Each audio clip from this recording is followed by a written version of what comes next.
Hey YouTube, this is Sensation reporting in for a comparison kind of video. Really, this is kind of an informative video as, why buy brass locomotives? Well,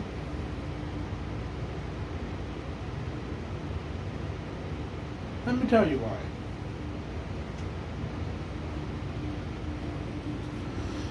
There really is no right or wrong answer here for, why buy brass instead of buying a die-cast locomotive like we see here, number 4460, which is an MTH model. And 4450, the one on the daylight scheme, is the brass west side version. So why buy brass? What's so special about it, and why buy it? Well, I'm probably going to end up doing a two-part video to this, because a friend of mine who did the decoder installs into this locomotive here probably can answer that question a little better than I can, because he buys a lot more brass than I do.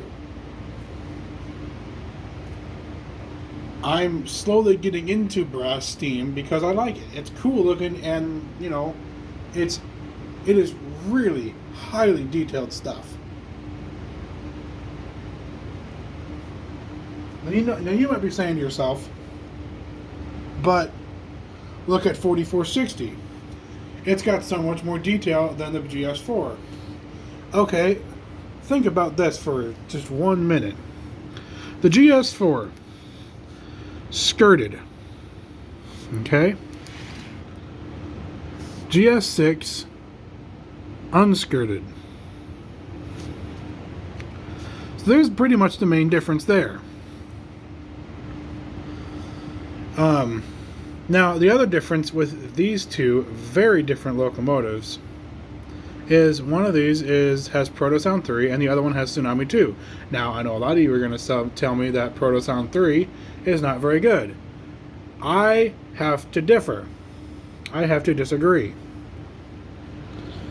Because out of the 14 steam locomotives that I own, there's 5 MTH steam engines in my 14 steam locomotive fleet.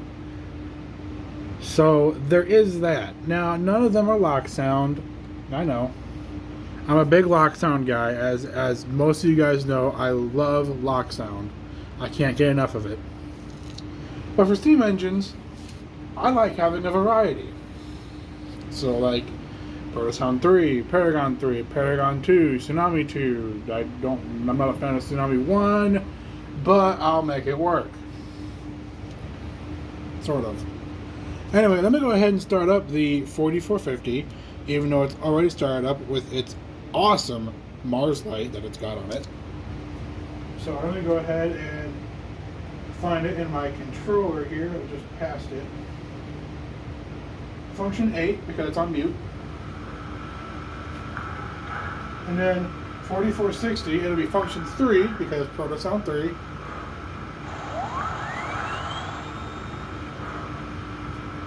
So, the main differences that you can tell right off the bat. I'm going to get down here.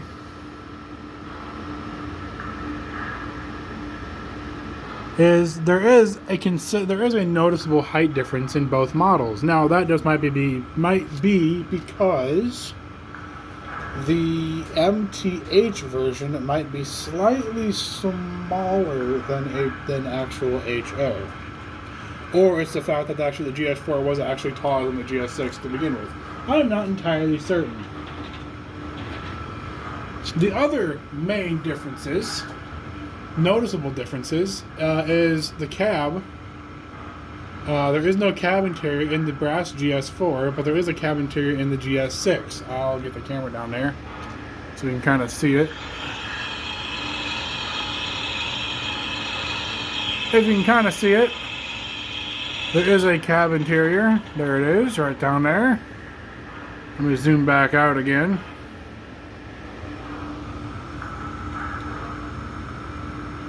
I don't have to zoom out that far.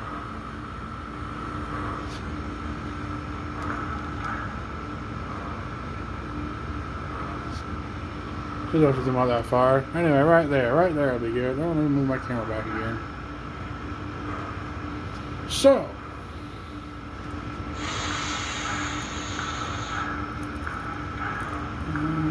come on. There we go. Perfect. Well, the other difference is that, at least I can notice, and I'm not even on the track here. I am. The other differences that I can notice, specifically on the brass version, is there's not really a whole lot going on with the drivers. There is a lot going on with these drivers down here, which is kind of crazy if you think about it. So on the brass version, the stars that are there, the stars that are on the MTH version, they're right at the axle hub. So that's really the main difference that I can see. So other than that, these two engines run great. I have no complaints with these two locomotives, with either of them. They both run excellent. And they both sound pretty good. I'll play the whistle for 4460.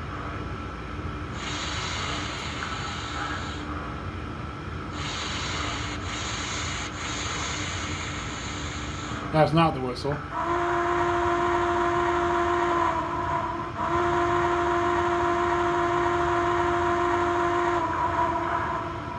Now, for those of you that did not watch my brass review of this GS4, here's the whistle.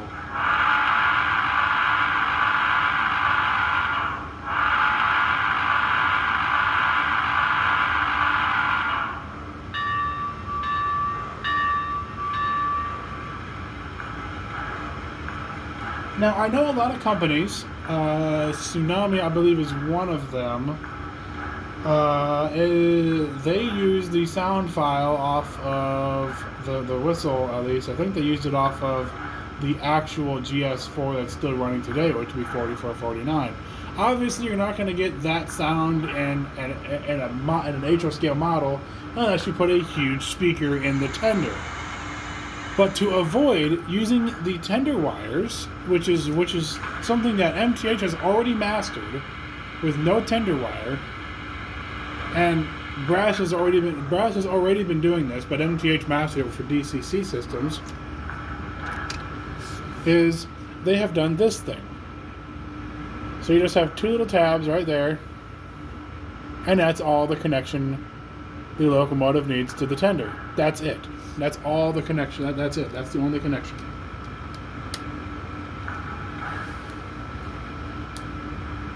So that's something that MTH has done rather well.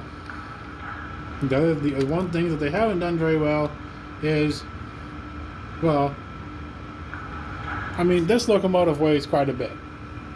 In short, it weighs more than the brass locomotive. This is a die-cast locomotive, not a brass. So,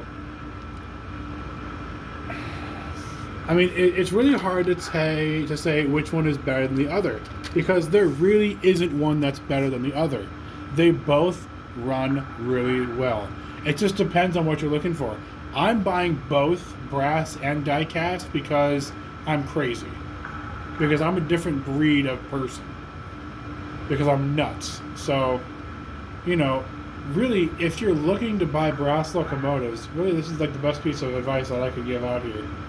If you're looking for brass locomotives, then go out and buy brass locomotives just to say you have a brass locomotive.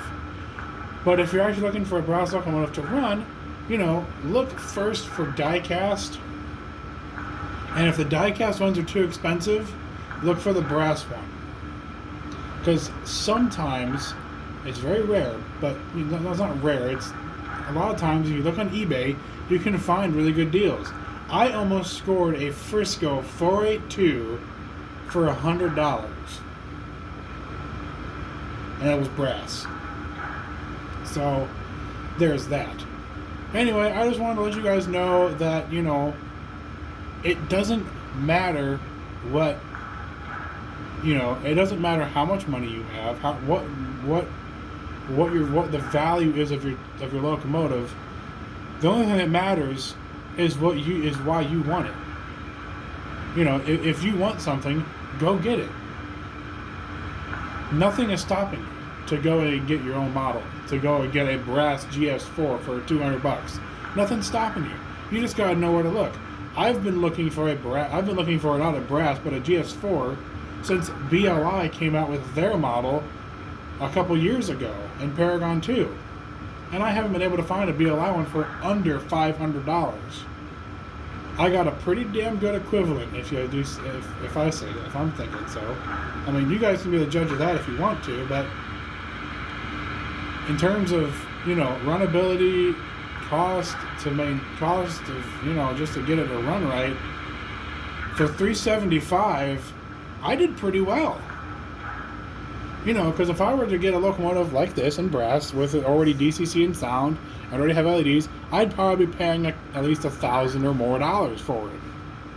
Sometimes it depends on who makes the locomotive. If it's Hallmark, it's probably going to be a couple grand. If it's a big boy, it's probably going to be a couple grand. If it's something that's rare and hasn't been done in die cast, like a GNZ5 2680, I think it's going to be like $1,500 or $1,400 just for an unpainted brass model. So it really just depends on what you're looking for. If you're looking for brass, go out and get it. Nothing's stopping you from doing it. But if you're looking for, I'm going to run the daylights out of the Daylight GS4 because I want to, because it's a good model to run. And Westside isn't a bad company.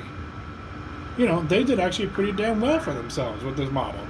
And the fact that I found it for the price makes it even better. You know, that locomotive right there got me into brass. Got me thinking about, maybe I should start looking into brass. And then, I'm not going to shout out for tomorrow, but tomorrow there is another brass steam engine coming in. It is one that I have been after for a while now. And it's coming from the creator of BrassTrains.com. So I'm thinking I'm going to be doing I'm doing pretty well for right now. So yeah. So with that, this is Sensation signing off for now. See you guys later.